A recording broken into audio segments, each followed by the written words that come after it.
Welcome back. It's weird starting an episode here when it's not the start of a recording session, but anyways. So you know, this was the very second garden I started. It took me a long time to actually turn into something that wasn't trash, though. I like though that there was like a story arc for this garden.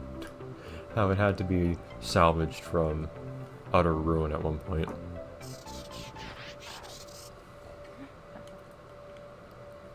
I don't really have room for these profitable stuff at house, though, do I? So I have a number of muscogums here, right? Do I not? Yes, I do indeed have a number of them.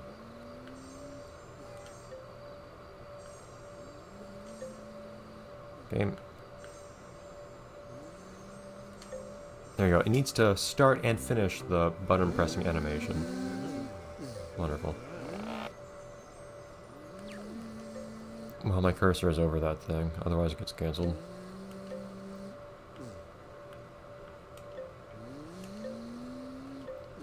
Personnel only. Okay. So a couple things. I do think this is my best garden in this game. Like, it really has a nice structure and theme and everything. And it largely works. I had to get kind of a creative, so to speak, of a few things that I'm not sure worked out well or not, but still. Anyways, Gretchen, get me a cat.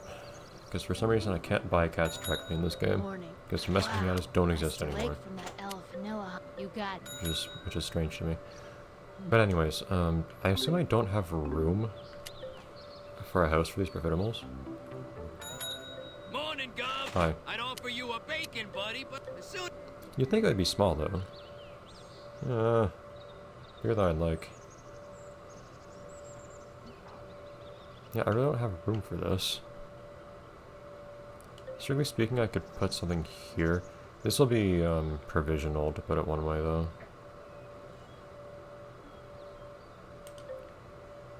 It does make sense that it's over here, though.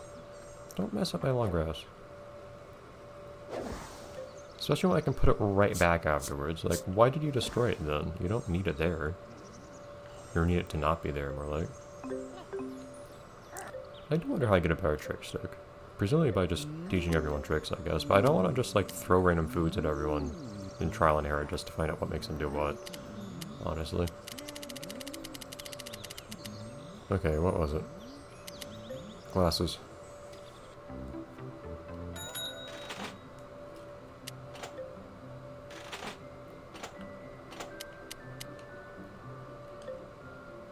They don't really work very well. I will. What else do you want? A sweetle. Okay.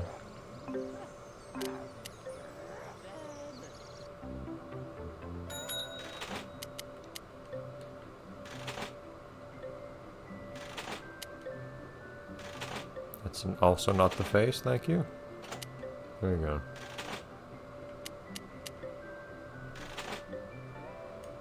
No, I won't. Okay. Grizzly bear. Interesting. Oh, because I've got these guys back here, I guess. Anyways, as soon as I get a cave floss in here, that should make the bark appear, and then have the ruffians get scared away. I assume I haven't done that already, but the game doesn't tell me whether or not the bark is being freed. But I don't know of any ruffians anywhere in the game world anymore.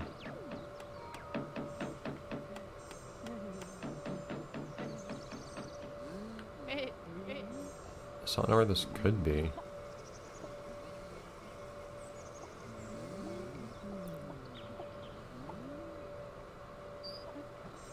trying to think of where this even could. So why did somebody open a fence earlier? Just opens it and leaves it open. Dude.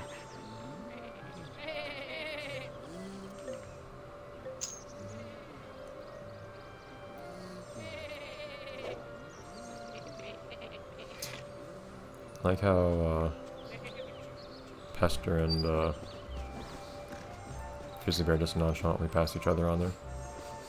Oh yeah, I forgot this is a fairly humble house.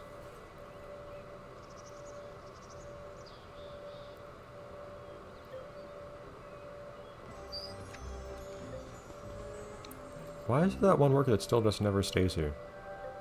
Okay, I wish the lore was actually, like, reflected in the gameplay, by the way. You are trespassing, sir. Why can't I call the cops on you? Giving ruffians chocolate coins can Do we not have law enforcement on this island? Okay, you guys have a house. You just need to eat a sweetle now, that's fine. I just need a little bit of time for Gretchen to get that thing. Twice. So we should either see a Bark appear, or we should see a Bark get freed.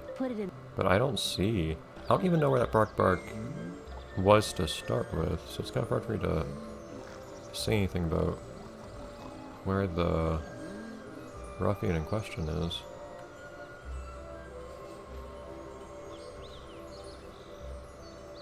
I don't know where this is. But you're very temporary, cat. Just let that be known. Sweetle should be extremely quick. Yeah, level 2.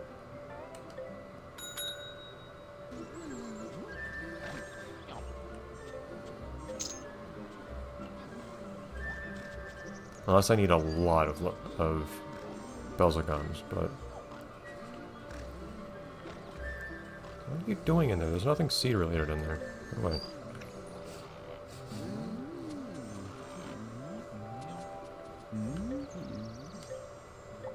Okay.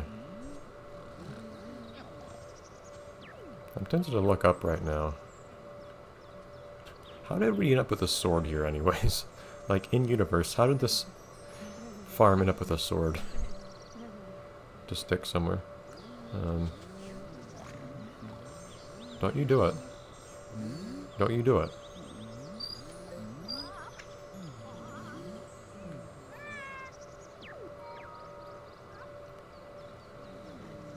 So either I need even more puzzle gums. Stop it. Or this guy's already been freed. But I should see Barks actually appear at some point then, right?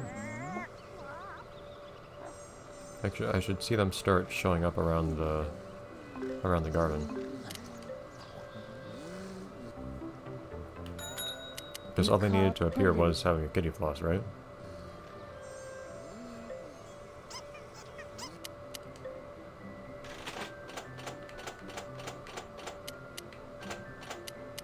That'd be an interesting idea at some point, if nobody's done already, to do a post-mortem on the Viva Piñata series. Why I didn't catch on that much. There we go.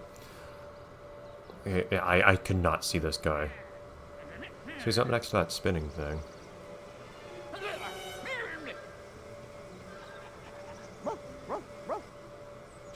That guy's been there for a very long time, apparently. Professor Pesser will be fuming when he sees how easily you cleared the Bark's path. Yeah, well, I'm fuming. So I was right up there.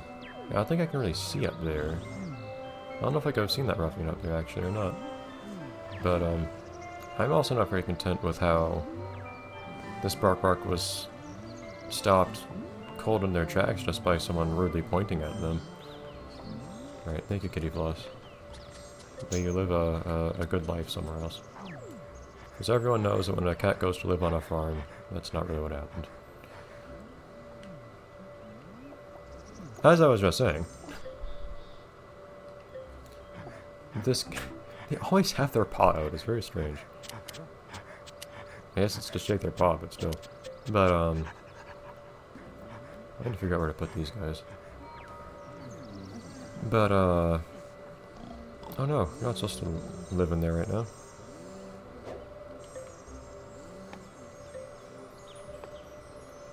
This game, being rare, it has a bit of a dark sense of humor, which fits well with how you do have to do all sorts of cruel things in this game, but that also very, very strongly conflicts with how you're supposed to care for the piñatas and take care of them too. So you just arbitrarily select which piñatas you care about and which you don't. And the well-being of the ones you do care about is absolutely not assured. Ooh, that's cool animation.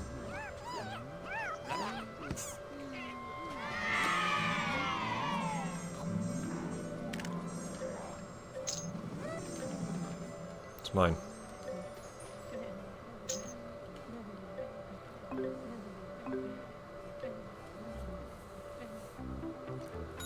But of course, I have seen other reasons given, like, this game has all sorts of obscure, frustrating stuff to it.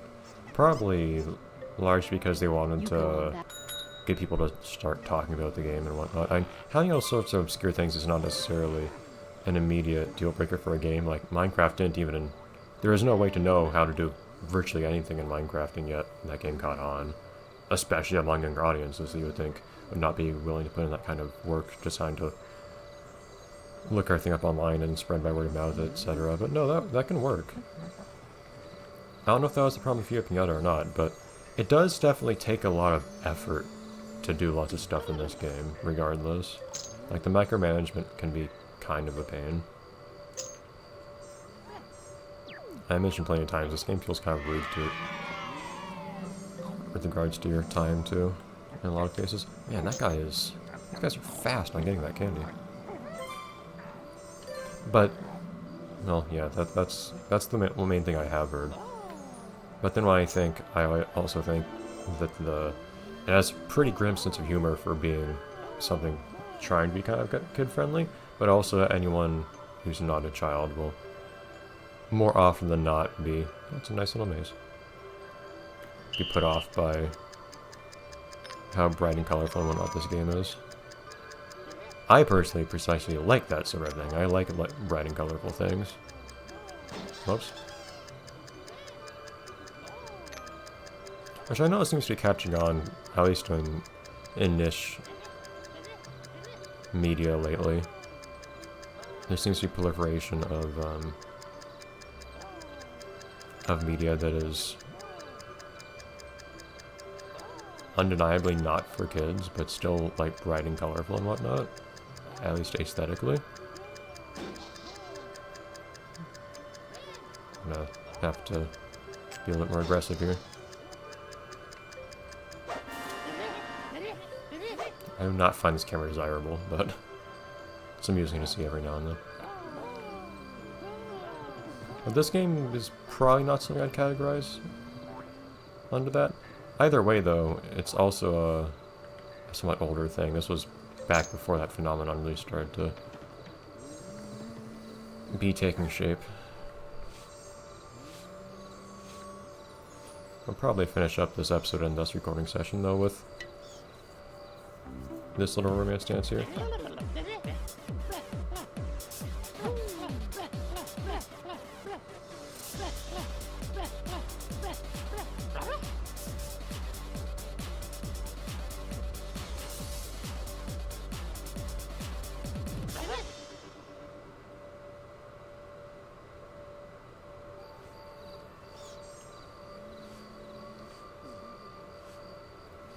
Okay. So yeah, we'll have to figure out how to patch up all the little holes in the pianos we haven't done things with. And hopefully along the way get whatever pianos we're missing. Like the owl still. I'll have to look that one up, I imagine. I just haven't got into it yet. Why do these take so much time to destroy? Man. I know that's deliberate, but jeez. So that... I think in the first game that you could break them in, I think, one hit. And also, I think they sold for 0 chocolate coins. In this game, they cost something to sell, and they take a lot of hits. But it means that having Perfidibles to get rid of them is actually really worthwhile. It absolutely does not have a choice. Take that, egg. You don't get to choose the circumstances of our birth. Blurring the hard lessons immediately. Sweet.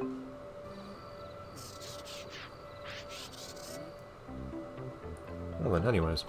I'll see everyone next time. We're probably pretty close to finishing this game in some sense. I don't know how much I want to actually do all the challenges for Piñata Central and whatnot. I might. And also getting all the trick sticks and whatnot. We'll have to see. I'll just have to decide. But in terms of getting all the piñatas, we're close. We'll see where we go from here. Of course, the last few piñatas were crazy hard ones. You got a few of the really hard ones, but still. Anyways, bye everyone.